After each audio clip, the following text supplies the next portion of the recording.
Assalamualaikum warahmatullahi wabarakatuh. Bertemu lagi dengan kelas ekonomi untuk minggu kedua. Dan ini adalah minggu kedua untuk ekonomi. Kita akan membahas mengenai pertama itu adalah masalah pokok ekonomi yang dihadapi. Kemudian kita akan belajar tentang biaya peluang atau biaya ekonomi. Dan terakhir kita akan mempelajari 4 sistem ekonomi yang berada di dunia ya.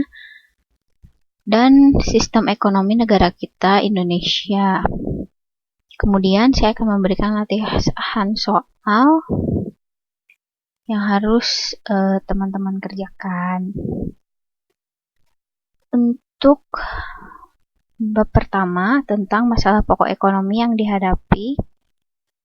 Dalam hal ini masalah pokok ekonomi yang dihadapi itu ada tiga hal. Yang pertama adalah barang apa yang akan diproduksi atau what products that should be produced. Tujuan untuk produksi ini itu tidak hanya untuk memenuhi kebutuhan masyarakat saja, tetapi juga untuk memperoleh keuntungan yang maksimal.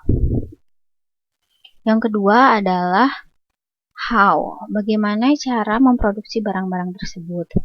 Apakah melalui produksi massal padat modal atau melalui padat karya. Ini tergantung dengan kebutuhan yang dihadapi. Dalam hal ini, produksi yang disebut dengan produksi massal padat modal adalah di mana cara memproduksi barang-barang tersebut ini menggunakan banyak sekali modal. Dalam hal ini mungkin bisa dibilang uang yang banyak atau mesin-mesin yang canggih dan sebagainya. Dalam hal ini, padat modal ini dibutuhkan ketika barang-barang produksi tersebut akan diproduksi secara massal dalam kuantitas yang cukup banyak, sehingga dibutuhkan seperti mesin-mesin yang canggih yang dapat memproduksi lebih banyak barang. Nah, untuk mendapatkan mesin-mesin ini sudah jelas sangat dibutuhkan modal yang sangat banyak. Berbeda dengan padat karya ini adalah cara memproduksi sebuah barang menggunakan sumber daya manusia atau tenaga manusia. Alhasil karena tenaga sumber daya manusia yang terbatas, sehingga hasil produksi yang kita hasilkan itu tidak sebanyak dibandingkan dengan hasil produksi massal dari padat modal. Kemudian untuk yang ketiga, masalah pokok ekonomi yang dihadapi yaitu untuk siapa barang tersebut diproduksi. For whom that product should be produced. Siapa yang mengkonsumsi, apakah itu konsumen akhir atau konsumen di rumah tangga seperti kita ini yang langsung bisa mengkonsumsinya, dan bagaimana cara mendistribusikan barang tersebut. Apakah barang tersebut dari pabrik langsung didistribusikan kepada kita sebagai konsumen, atau bisa juga dari pabrik itu didistribusikan melalui agen terlebih dahulu, kemudian ke retailer atau ke toko-toko, baru kita sebagai masyarakat bisa dapat mengkonsumsinya. Kemudian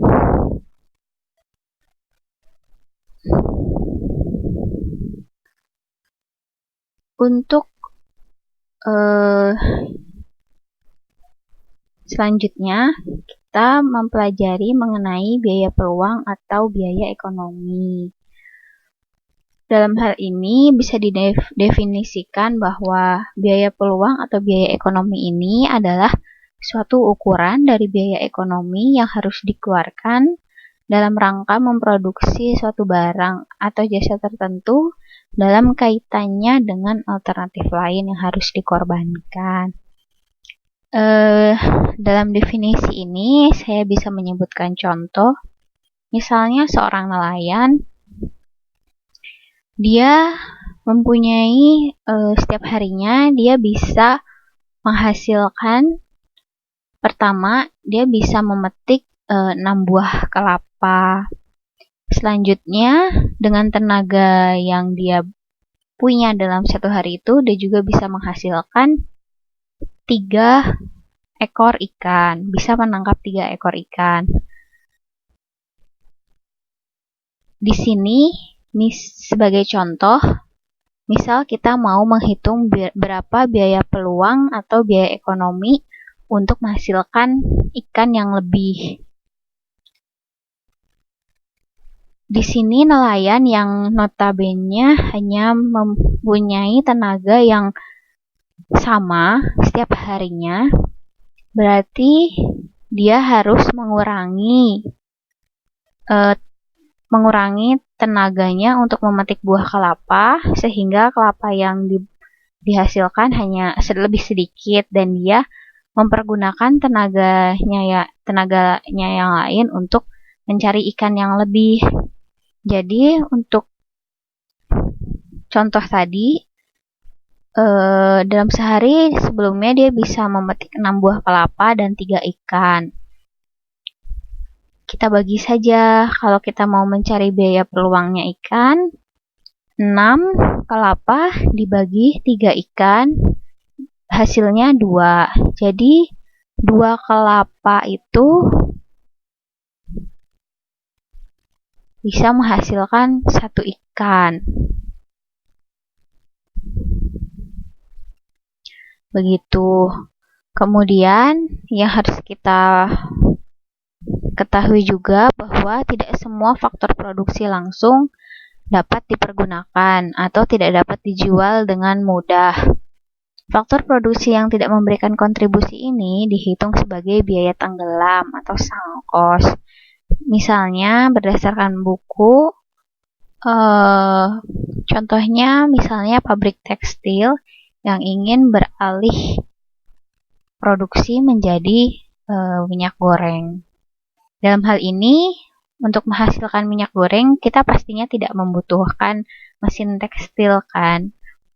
Sehingga mesin-mesin bekas dari pabrik tekstil ini tidak ada manfaatnya untuk memproduksi minyak goreng, sehingga mesin-mesin inilah yang menjadikan pabrik itu mempunyai biaya. Nah, biaya ini disebut biaya tenggelam. Kemudian lanjut kepada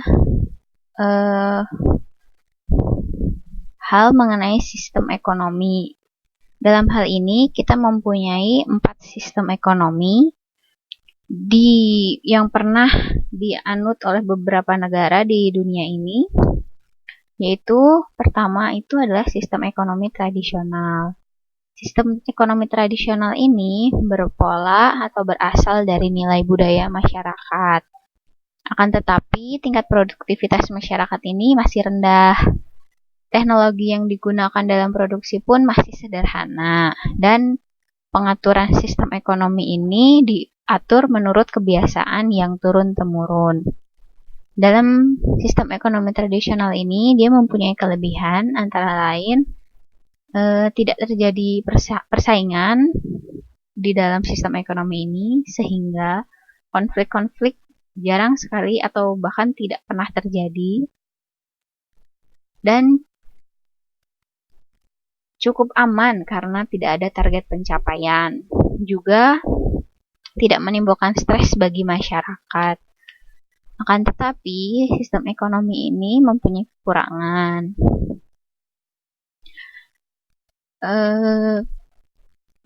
Para masyarakat ini cenderung bekerja hanya untuk memenuhi kebutuhan hidup, bukan untuk meningkatkan kesejahteraan. Jadi mereka bekerja ya hanya untuk makan, untuk minum. Mereka tidak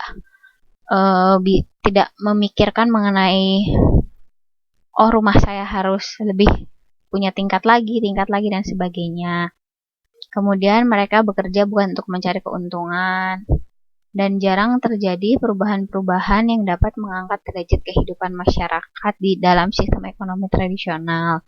Mereka pun cenderung tidak memperhitungkan efisiensi penggunaan sumber daya secara maksimal. Kemudian, sistem ekonomi yang kedua yang perlu kita ketahui itu namanya sistem ekonomi komando.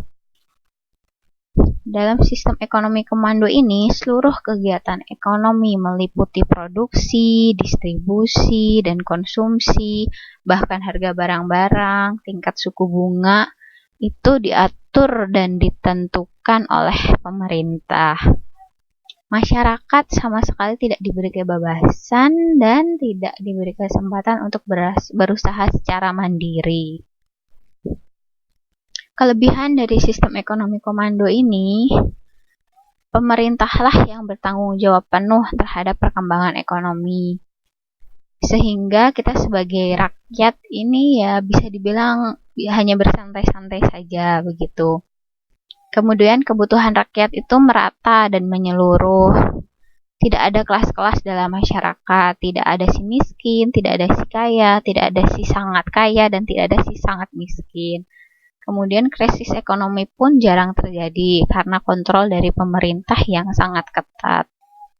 Tetapi dalam sistem ekonomi komando ini, dia mempunyai kekurangan. Yang pertama, mungkin karena kita terlalu santai atau terlalu bergantung pada pemerintah, sehingga inisiatif dan kreativitas kita itu tidak berkembang, sehingga menghambat kemajuan di bidang ekonomi dan teknologi. Kemudian, yang jelas ya hak milik perseorangan itu tidak diakui. Kebebasan pribadi itu sangat terbatas, sehingga dan informasi pun tidak akurat karena panjangnya jalur birokrasi. Kemudian, sistem ekonomi yang ketiga, ini adalah disebut sistem ekonomi pasar atau liberal atau sistem ekonomi bebas. Di sini didefinisikan sistem ekonomi ini memberikan kebebasan penuh kepada masyarakat untuk menentukan kegiatan ekonomi yang ingin mereka lakukan untuk mencari laba. Mereka bebas berusaha dan memiliki benda baik berupa modal maupun benda konsumsi. Pemerintah sama sekali tidak campur tangan. Dan dalam sistem ekonomi pasar atau liberal ini, modal itu adalah sangat penting. Dan dalam sistem ini, persaingan antara pengusaha itu sangatlah ketat. Kelebihan dari sistem ekonomi liberal ini, sistem ekonomi ini bisa mendorong lebih untuk kemajuan ekonomi dan teknologi. Karena setiap individu bebas mengatur kehidupan ekonomi sesuai dengan bakat dan kemampuan masing-masing. Kreativitas dalam mencari keuntungan pun menjadi lebih tinggi. Dan barang dan jasa ini sesuai dengan selera karena diproduksi dengan kualitas yang sesuai. Akan tetapi, kekurangan dari sistem ekonomi pasar atau liberal ini, ya terjadi kesenjangan sosial. Yang kaya akan semakin kaya, yang miskin semakin miskin. Yang punya modal lebih besar pasti usahanya bisa lebih cepat berkembang daripada yang modalnya hanya sedikit. Alhasil, karena ada kesenjangan sosial ini, pendapatan masyarakat pun tidak merata dan cenderung bisa mendorong terjadinya krisis ekonomi karena kebebasan produksi. Konsentrasi modal oleh kaum kapitalis pun dapat mengakibatkan terjadinya monopoli. Kaum kapitalis di sini adalah segolongan orang yang mempunyai modal berupa uang yang sangat banyak. Inilah disebut kaum kapitalis. Mereka cenderung ingin menguasai pasar. Kemudian, sistem ekonomi yang keempat ini adalah sistem ekonomi campuran. Dalam sistem ekonomi campuran ini, sektor swasta dan pemerintah sama-sama diakui keberadaannya. Mereka berdua ini mempunyai peranan yang penting masing-masing. Dalam suatu negara, di sistem ekonomi campuran ini biasanya terdapat Badan Perencanaan Negara. Kalau di Indonesia itu namanya Bappenas. Yang lembaga ini berguna untuk merencanakan arah dan perkembangan ekonomi di masa yang akan datang. Sistem ekonomi campuran ini adalah perpaduan antara sistem liberal dan sistem komando. Kelebihannya apa? Kelebihan dari sistem ekonomi campuran ini, karena pemerintah itu ikut campur tangan, sehingga pertumbuhan ekonomi ini akan lebih teratur dan stabil. Kemudian, karena sektor swasta atau masyarakat juga diberikan kesempatan untuk berusaha, jadi timbul inisiatif dan kreativitas masyarakat, sehingga terdoronglah masyarakat untuk mencari keuntungan. Dan di sisi pemerintah, mereka pun tidak mempunyai beban yang terlalu berat karena mendapat bantuan dari swasta. Adanya campur tangan pemerintah juga dapat memperkecil pengaruh monopoli swasta. Sedangkan kekurangannya adalah sulit untuk menentukan unsur yang benar sesuai dengan kepribadian dan kebutuhan masyarakat, sehingga memerlukan ketelitian dan kejelian. Selanjutnya, kita berbicara mengenai sistem ekonomi Indonesia. Sistem ekonomi Indonesia ini menggunakan yang disebut demokrasi ekonomi atau ekonomi Pancasila. Ekonomi berdasarkan dasar negara kita, Pancasila. Produksi ini dilakukan sebagai usaha bersama untuk kepentingan bersama. Dari rakyat, untuk rakyat, dari rakyat, oleh rakyat, untuk rakyat. Begitu. Di sini peranan aktif masyarakat ini sangatlah diperlukan dalam kegiatan pembangunan. Selain itu, pemerintah pun berkewajiban memberikan pengarahan dan bimbingan terhadap pertumbuhan ekonomi dan menciptakan iklim yang sehat bagi dunia usaha. Kita pun sebagai masyarakat di dalam dunia usaha wajib memberi tanggapan positif terhadap peran pemerintah. Salah satu contohnya mungkin walaupun kita merasa dirugikan, seperti kemarin pemerintah menaik turunkan harga BBM seperti itu. Memang itu sangat berat, apalagi untuk kita yang sebagai punya usaha, harus menaikkan harga, harus menghandle konsumen-konsumen yang protes, kenapa ibu ini naik harganya dan sebagainya. Tapi tetaplah kita harus bisa memberi tanggapan positif terhadap peran pemerintah. Mungkin saja pemerintah punya rencana lain, mempunyai perencanaan yang lebih baik dengan menaikkan harga BBM ini.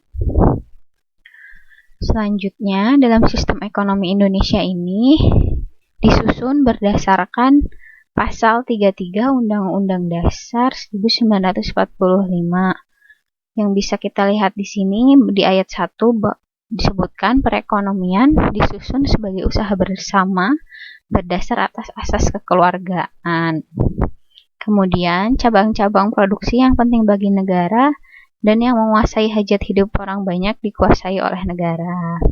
Cabang-cabang produksi ini contohnya yaitu kayak pelayaran, kemudian listrik, sarana transportasi, media massa, dan lain-lain.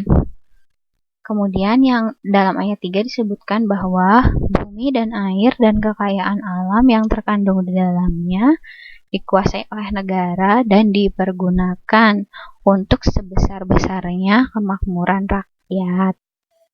Ya, walaupun mungkin terlihatnya ya, atau kita merasanya butir ayat 3 ini belum terlalu kita rasakan sebagai rakyat, tapi semoga ke depannya pemerintah bisa mengaplikasikan undang-undang ini agar lebih berdampak positif terhadap kita sebagai masyarakat.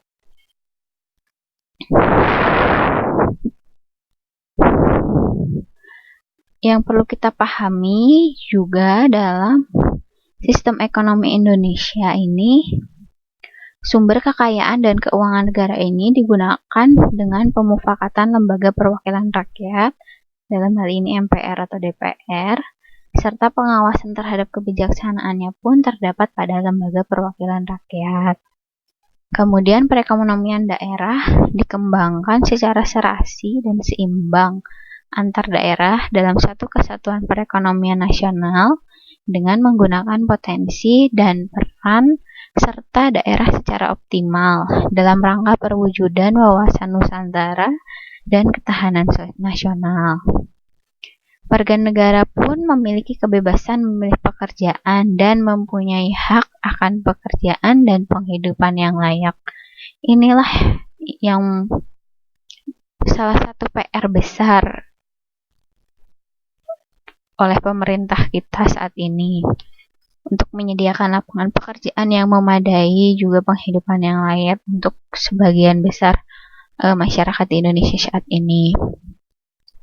Kemudian hak milik perseorangan diakui dan pemanfaatannya tidak boleh bertentangan dengan kepentingan masyarakat. Kemudian potensi, inisiatif, dan daya kreasi setiap warga negara dikembangkan sepenuhnya dalam batas-batas yang tidak merugikan kepentingan umum. Terkadang beberapa pihak atau oknum, saking mereka punya inisiatif dan daya kreasi serta potensi, mereka bisa mengembangkan usaha yang sangat besar, akan tetapi mereka tidak memperdulikan lingkungan umum di sekitarnya. Misalnya seperti developer villa-villa, mereka mempunyai modal yang besar, mereka bisa membangun villa-villa di daerah pegunungan. Akan tetapi mereka melupakan bahwa sebenarnya daerah pegunungan itu tidak boleh dibangun atau dibuat sebagai kawasan perumahan atau villa, karena bisa mengganggu sistem drainase atau penyerapan air, sehingga sumber air itu akan berkurang kalau misalnya terdapat pembangunan perumahan atau villa di pegunungan tersebut. Selanjutnya, dalam sistem ekonomi Indonesia ini, demokrasi Pancasila ini harus dihindarkan dari 3 hal, yaitu sistem free fight liberalism atau sistem ekonomi liberal yang bebas, yang dalam hal ini bisa menumbuhkan eksploitasi terhadap manusia dan bangsa lain, yang melemahkan struktural ekonomi nasional dan posisi Indonesia dalam perekonomian dunia. Kemudian harus dihindarkan pula dari sistem etatisme atau sistem ekonomi komando, bahwa negara beserta aparatur ekonomi bersifat dominan, mendesak, dan bahkan jangan sampai mereka mematikan potensi serta kreasi dari masyarakat usaha ini. Dan demokrasi Pancasila ini harus kita hindarkan dari persaingan tidak sehat, serta pemusatan kekuatan ekonomi pada hanya satu kelompok dalam berbentuk monopoli dan monopsoni yang merugikan masyarakat dan bertentangan dengan cita-cita keadilan sosial. Nah, selanjutnya di sini diharapkan teman-teman bisa mengerjakan latihan soal yang berada pada halaman 20 dan juga tes formatif yang terdapat pada halaman 20 hingga 22. Untuk latihan soal yang pada halaman 20 ini diharapkan teman-teman bisa mengirimkan ke alamat email di bawah ini.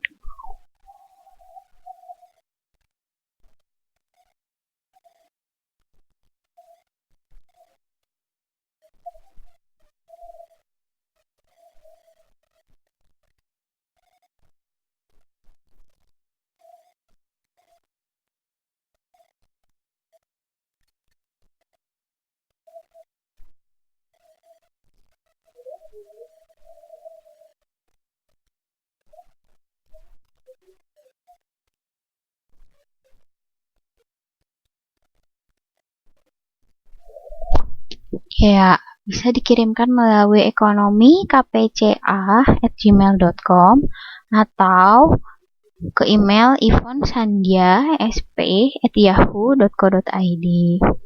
Ini diharapkan yang hari Minggu ini yang latihan soal ya, yang halaman 20. Bisa diketik ya, diketik aja melalui Microsoft Word. Kemudian tes formatifnya ini ditunggu setelah hari Minggu, nggak apa-apa. Pokoknya sebelum pertemuan kita selanjutnya, berarti sekitar hari Kamis, hari Rabu atau Kamis, saya tunggu kiriman emailnya untuk tes formatif. Kemudian, sekali lagi mohon maaf karena ini adalah rekaman ulang, karena kemarin terdapat gangguan teknis sehingga kelas kita yang melalui kelas online tidak bisa terekam. Kalau teman-teman yang kemarin di kelas belum sempat datang, bisa ikut ke kelas. Kemudian yang teman-teman yang kemarin datang ke kelas pun, jika ada pertanyaan, silahkan kirimkan email teman-teman ke ekonomi.kpca@gmail.com. Sekali lagi mohon maaf atas ketidaknyamanannya, dan jangan lupa tetap belajar, tetap semangat buat masuk kelas minggu depan. Semoga kita bisa ketemu lagi minggu depan. Sekian dari saya. Assalamualaikum warahmatullahi wabarakatuh.